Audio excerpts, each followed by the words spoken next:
Oh, and I did want to thank Matt for being Doan this morning. I think this was your initial Sunday Open Zen, so thank you. Yeah.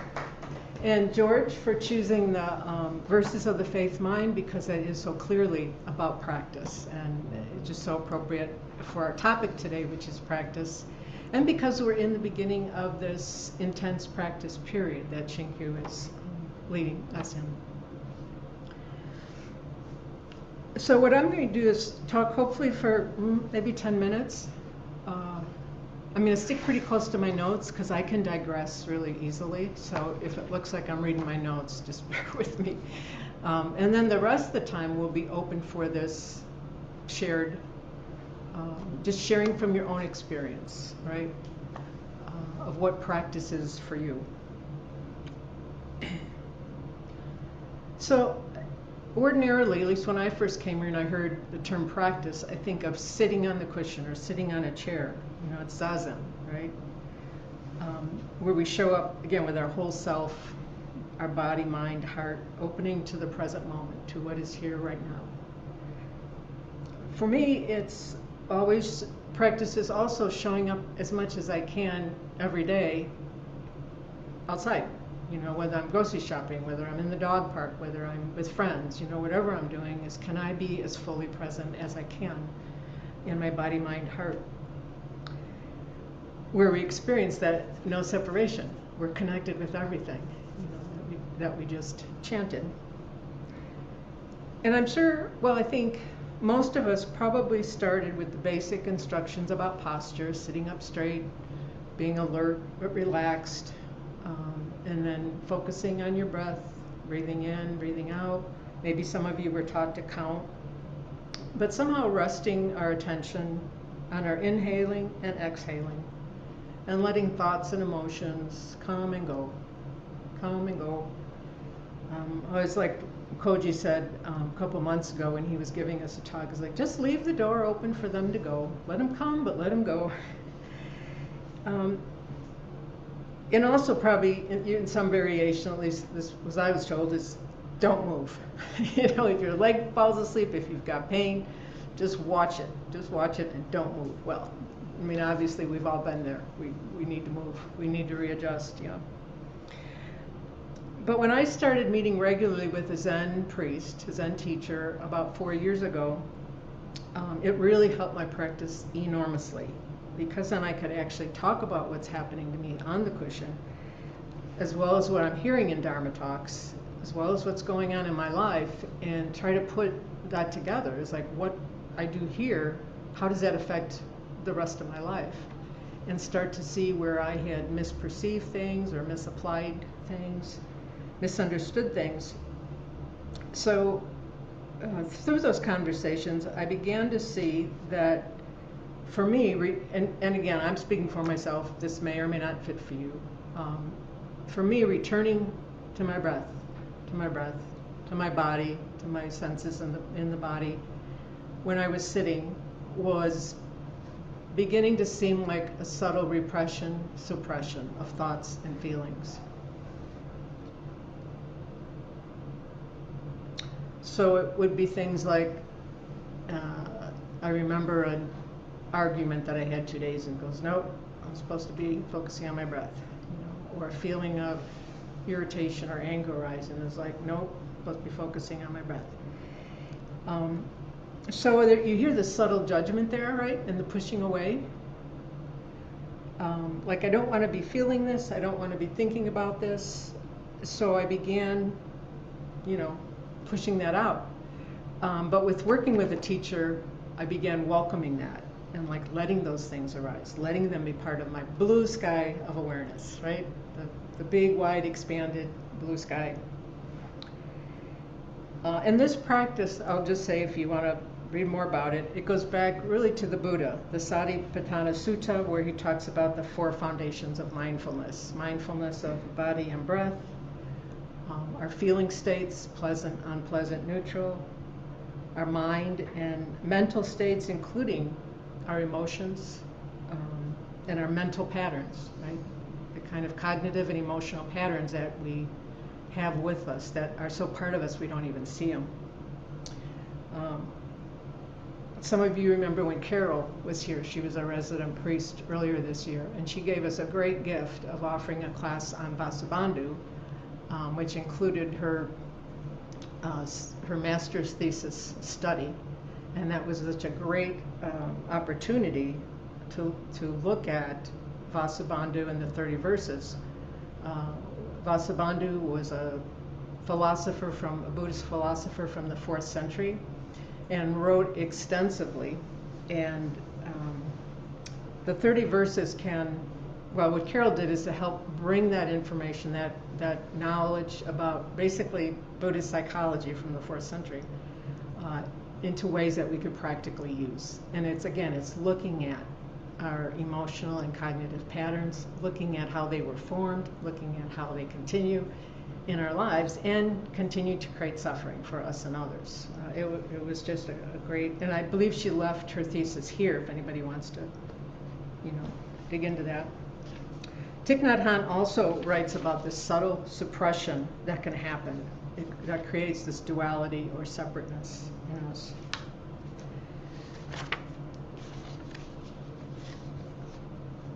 So Katagiri writes, and it's at the bottom of our newsletter that comes out every 2 weeks, before your mind starts to work and you want to run away, accept every moment as an opportunity presented to you to practice facing reality as it really is. That inspires me. Because facing reality as it really is, to me, means everything comes into my awareness. There's no separation. There's no pushing away. There's no clinging. As best as possible, I try to open myself to this expanded awareness and welcoming everything, making room for all of it, becoming a larger container. So if we hear the sounds of birds singing or somebody coughing in here or getting up to go out to, use the bathroom or whatever, come in, anything that comes up, in terms of my emotions or thoughts, it's all in this field awareness, this big spacious sky. I think of it, it's helpful for me to think of it as a wide angle lens. If any of you are photographers, we'll be talking about wide angle lens, a telescopic lens, and a microscopic lens. But this is wide angle. It's like I get as big as possible with what I can see.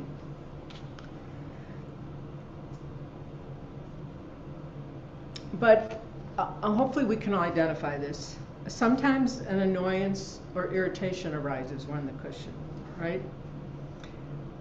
Perhaps there's a person fidgeting. I'm glad nobody was fidgeting this morning because you would have thought I was picking on you.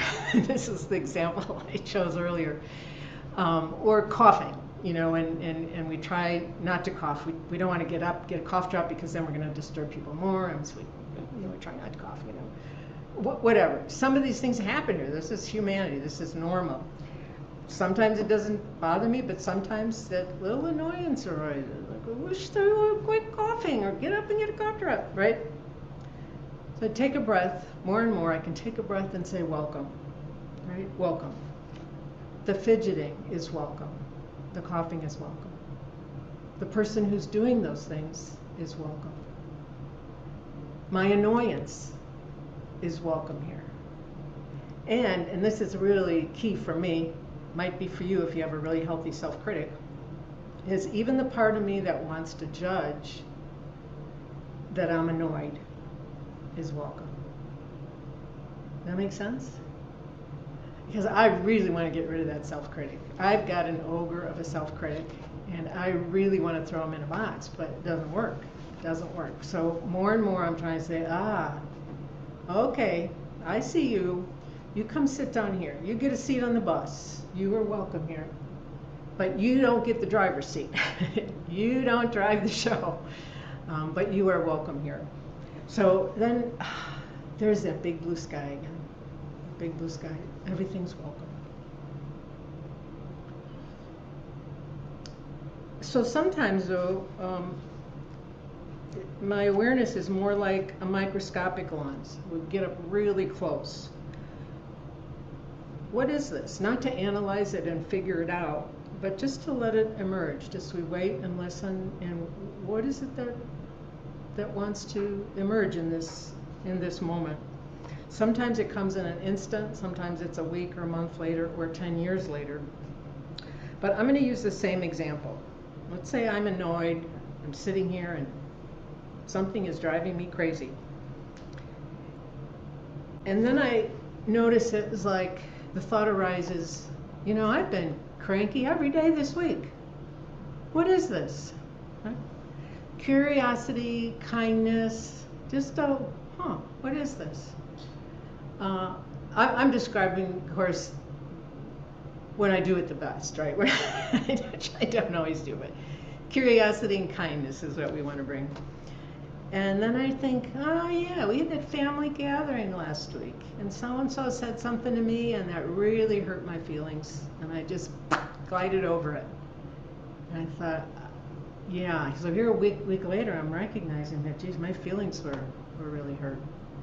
So then I can bring that open awareness. Is, okay, what is this moment asking? Is there something I need to say or do? And maybe not. Maybe it's just that awareness of, oh yeah, I was hurt.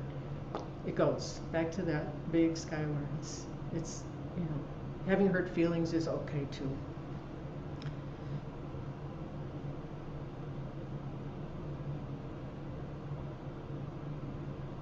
Other times it's like a telescopic lens, where like I'm looking deeply into my history. And that same example, choose that same example. I had annoyance. I noticed I was annoyed all week. I realized, hurt. That's what conditions and causes and conditions for what brought up the arising of that annoyance. And then a memory pops into my head, and it's from my childhood. And it reminds me, it's a memory of a time when I felt rejected, when I was rejected verbally and physically. And I think of all the times in my childhood that I was rejected, verbally, physically, excluded. And I can feel the hurt and the fear and the anger. And sometimes then I can look closely at that to see what's really underneath that. What meaning did I make of that? And in my little 3-year-old pea brain, the meaning I made of it was, I'm not likable, I'm not lovable. You know, that's, we all do that. We all do that. We all have different messages. We all make sense of our childhood and our experiences in some way. That's a distortion of reality. I mean, that's not true. But that's what my little, you know, pea brain figured out. But then usually there's, freedom was like, oh yeah, there's that. Okay, so the next time that comes up, I can say, yeah, this reminds me of my childhood again. Dang it. But you know, I know it's there. I don't need to wallow in it. I just see it. And again, oh yeah, okay, welcome, big sky. My teacher called this bringing karma into view. Again, a teacher can be so helpful in sorting through these things that come up and how to deal with it skillfully.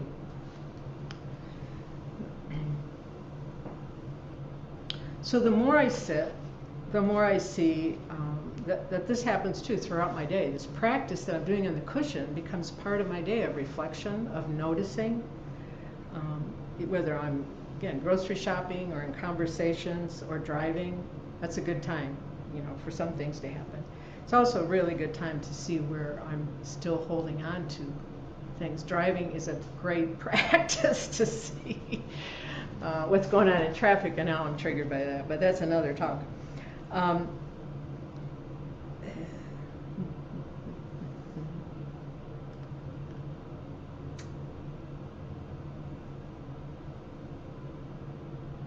So I think that's all I want to say for right now, because I want to give us time. Oh, yeah, the only thing is this thing about sitting. Then why do I sit? Because it helps me remember that everything belongs. That it helps me show up as fully as I can in whatever experience I have. And there's experiences I have I don't like. There's things people are doing that are wrong, but it doesn't mean I'm condoning something or excusing something. But it's just picking up my reactions, whatever's going on in me, like a little puppy, and caring for it. Caring for the part of me that is having this experience. That everything is welcome and has its place. It doesn't mean I'm agreeing with everything out there or condoning it, but I'm taking care of my consciousness. I'm taking care of my mind and my consciousness and my karma. So I think that's all I'm going to say.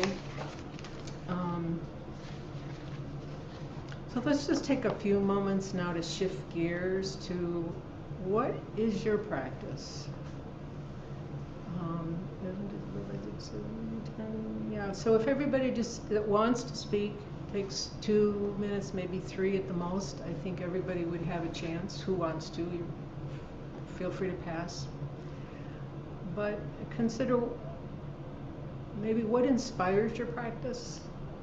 What is your practice? What do you consider your practice? Because that's going to be as unique as each of us here.